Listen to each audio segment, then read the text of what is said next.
La forêt boréale québécoise, c'est tellement plus que juste des arbres. C'est vraiment le cœur de notre territoire, une partie de qui on est, et c'est un écosystème d'une importance capitale pour la planète. Mais avec les changements climatiques, il y a une grosse question qui se pose. On entend tout le temps parler des forêts qui souffrent de la chaleur, du manque d'eau. Mais ici, au Québec, la réponse, elle est loin d'être simple. Des scientifiques ont mené une enquête vraiment fascinante pour trouver la réponse.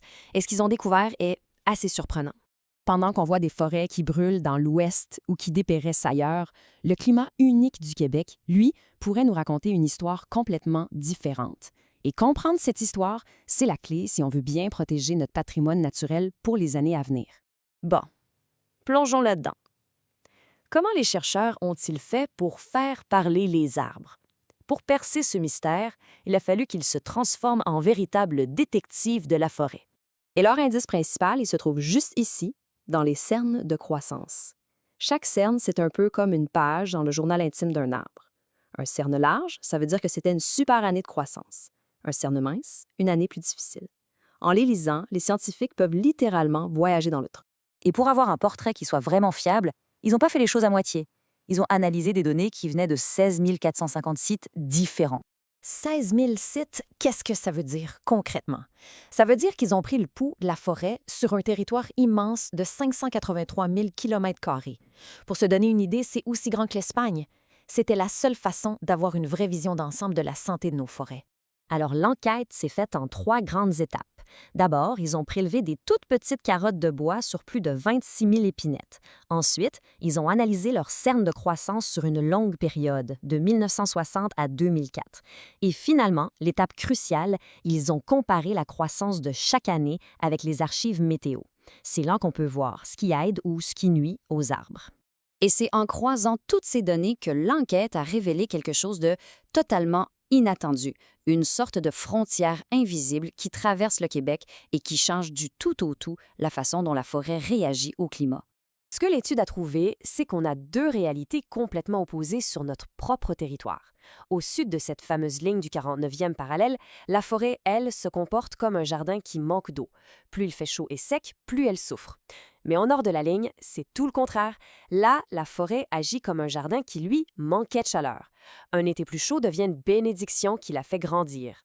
Alors, si on regarde de plus près la forêt du sud, ici, l'enjeu, c'est l'eau. C'est la ressource la plus précieuse. La croissance des arbres est bien meilleure quand il pleut beaucoup. Un printemps ou un été trop chaud, trop sec, ça devient une grosse source de stress. Ça rend cette partie de la forêt beaucoup plus vulnérable aux sécheresses. Maintenant, si on passe au nord, eh bien, c'est là que tout s'inverse. Ici, le principal ennemi de la forêt, ce n'est pas le manque d'eau, c'est le froid. Alors, des températures plus élevées, ça stimule la croissance. Il fait assez surprenant, un peu moins de pluie au printemps, c'est même un avantage.